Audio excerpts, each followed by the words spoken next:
Hello, I'm Professor Sexton, and this is our video lecture on Beverly Daniel Tatum's essay, The Complexity of Identity, Who Am I?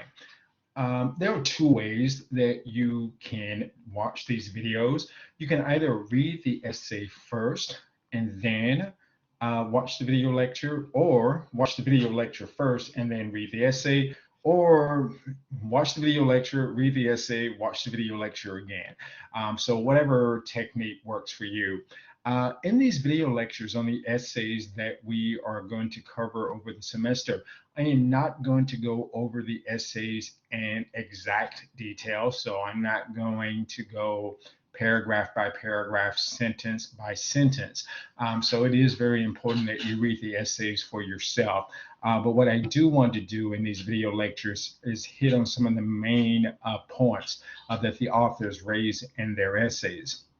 So for Tatum's essay, The Complexity of Identity, she begins the essay by stating that the concept of identity is a complex one that is shaped by a number of factors and contexts. She says that it is shaped by others around us. That would be our parents, our peers, the people that we encounter. And then she lists some categories that affect our identities, things such as race, sex, age, class, sexuality, religion, socioeconomic status, language, where we grew up. And so all of these things are things that she states shape our identity. And for most of you, this is not new information. You know this. You know that your identities are shaped by a number of factors. But what she then does in the essay, she moves on by talking about dominant group and subordinate groups. And she says that in a number of her psychology classes, she often gives her students an exercise where she asks them to write uh, I am, and then they have 60 seconds to fill in as many adjectives as they can of who they are. And one of the things that she noticed in all the years of doing this exercise is that students of color tend to list their race first. So if someone is Black or Puerto Rican or Korean, they'll list that first. Or women tend to list that they are women first.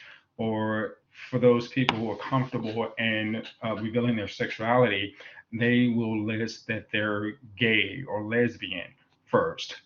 However, she knows that the interesting thing is for those people who are in the dominant group, they don't tend to list that first. So, for instance, a white person wouldn't list that they are white first, or that a male wouldn't tend to list that he is male first. And likewise, that someone who's heterosexual wouldn't tend to list that they're heterosexual first.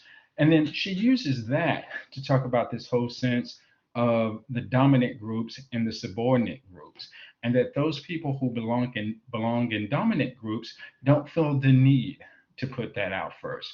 And then in her essay, she kind of speculates on why that is. And one of the things that she says is that for most people, the dominant images are the images that we see often displayed back to us. If you look at media, films, TV shows, print journalism, you get plenty of images of white people, or you get plenty images of heterosexuals, or you get plenty images of males. But the subordinate group, um, she says that you don't often see those images, or if you do, they're presented in a stereotypical way. Now, some of you may argue that that has changed a lot since the publication of this essay, because I do think that now with a number of TV shows and a number of movies, we are seeing those subordinate groups displayed more, and not just in terms of stereotypes, that we see them in the full range of their experiences and how they live their lives. And so just one narrative. But for the sake of argument and for Tatum's essay, let's just go on with that.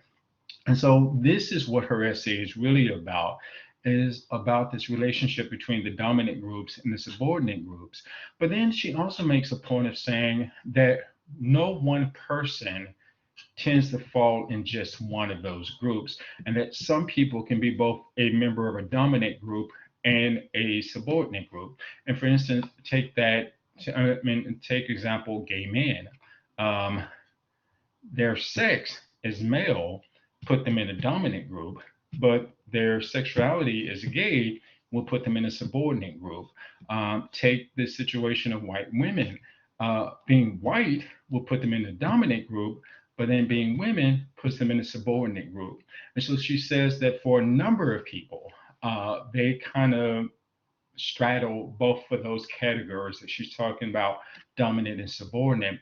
And one of the arguments that she makes is that what a lot of people can do is if they're finding it difficult to understand a subordinate group, then maybe what they'll need to look at is how it feels for them to hold both parts. I mean, look at me, for instance. I'm Black and a male. So I myself, I am in two groups.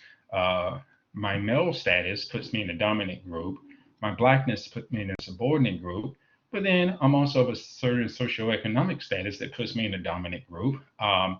Where I live puts me in a dominant group. So there are some different factors there. And so all of these things, according to Tatum, is what make up our identity. But her essay is not focused just on our identity. Her essay is focused really on how we relate to others, those who belong in our group and those who are not in our group. And so as you're reading the essay or rereading the essay, pay attention to the various things that she brings up concerning that. And in the essay too, she asks a number of questions that she never answers, but questions of who am I now? Who was I before? Who will I become? And so in a lot of ways, when you're reading this essay, what I want you to do is I want you to think of your own identities, how you would classify yourself.